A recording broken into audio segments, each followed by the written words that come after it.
సాంబ శివ నీదు మహిమ ఎన్నటికీ తెలియదాయే సాంబ శివ నీదు మహిమ ఎన్నటికీ ఆ, తెలియదాయే సాంబ శివ నీదు మహిమ ఎన్నటికీ తెలియదాయే సాంబ శివ నీదు మహిమ ఎన్నటికీ తెలియదాయే హర హర శివ శివ హర హర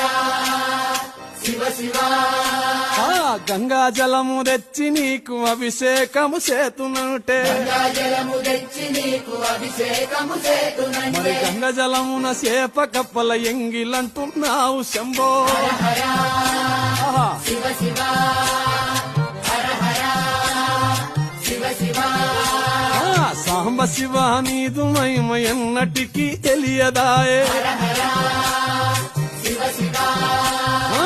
ఆవు పాలు తెచ్చి నీకు అర్పితము చేతునంటే పాలు తెచ్చి నీకు